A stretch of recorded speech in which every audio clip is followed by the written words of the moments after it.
Today's job market headlines include the two sectors responsible for all of the U.S. job growth this year: AI skill demand increasing in IT, and yet another massive job cut announcement, this time from the world's largest advertising agency. But first, the impact of AI on the job market isn't where everyone's looking. It's what we're not seeing. MIT's new Project Iceberg reveals that traditional labor metrics are missing most of AI's real workforce impact. The disruption we see today, which is mostly in technology roles like software engineering, represents just 2.2% of national wage exposure.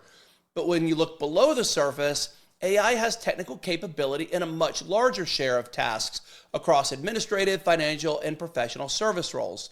MIT's Iceberg Index shows these occupations have an average exposure of 11.7%, which is 5 times greater than the surface level technology disruption. Now, that doesn't mean 11.7% of jobs will disappear, but it does mean AI can technically perform a measurable share of tasks inside these roles that every company depends on. Things like scheduling, documentation, reporting, coordination, compliance, information processing. A lot of tasks is the point.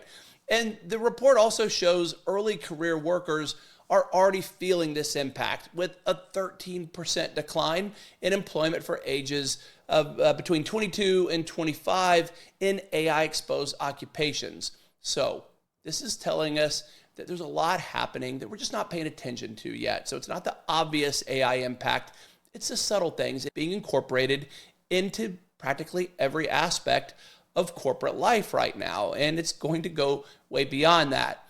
And we know that it's happening without this report even telling us. We know this is impacting young professionals, but a 13% decline in employment for these young people in AI-exposed occupations, which again is nearly everything right now, is massive. That's just huge, and this is only going to increase. So make sure you're paying attention to how AI is impacting your job. It's a theme that exists constantly in nearly every headline that I talk about these days.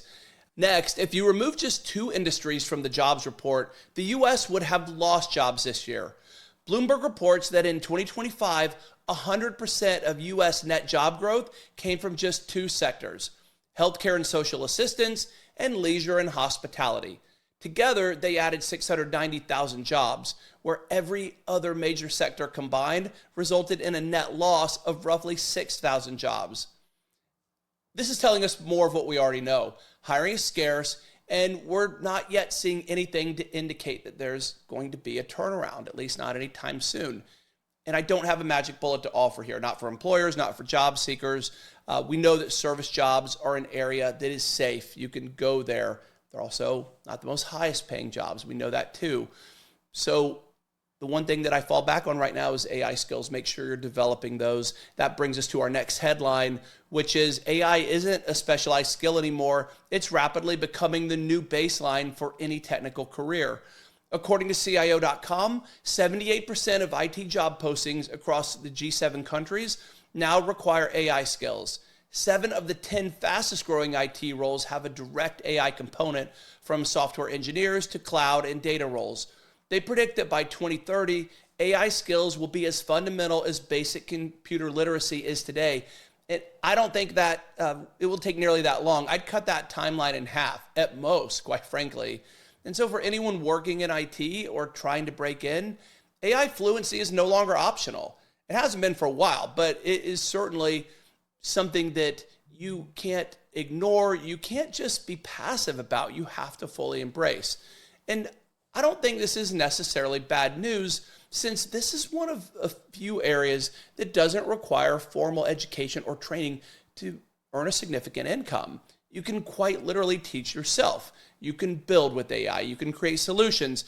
You can create a resume that will allow you to be very marketable just by how you spend time on your own. So the opportunity is there for those who are willing to put forth the effort and take advantage of it. And if you're in technology, it's a must. If you're in any position right now in the corporate space, you should be teaching yourself how to leverage AI, how to improve your skills and make what you do today more efficient, more powerful by leveraging AI and learning it.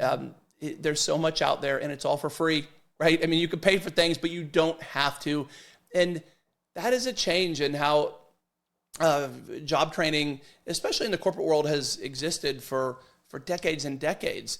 And this is really a unique opportunity. So don't let it pass you by. It's evolving so rapidly. Embrace it and teach yourself. That's the message. That's the takeaway. And for the last headline today, after acquiring Interpublic Group, Omnicom is cutting more than 4,000 jobs and retiring multiple legacy agencies. Most of the cuts will be administrative and leadership roles as the company looks to exceed what they projected to be a $750 million savings as a result of the merger. This is a major restructuring moment for the advertising world and for obviously anyone who's been part of this just massive organization.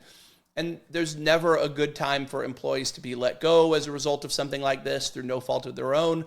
But unfortunately, this is an especially bad time. So best wishes and good luck to any of those who will be impacted. And if you haven't been notified yet, if you're in an administrative role, assume you will be, and get your resume out there. Start taking steps to find your next job. Don't sit back and wait. Again, good luck to everyone who is going to be getting that news. And before we close, here's a fun fact from today in history that on December 1st, 1913, Ford Motor Company introduced the world's first moving assembly line for mass production of an entire automobile. This happened at its Highland Park plant in Michigan.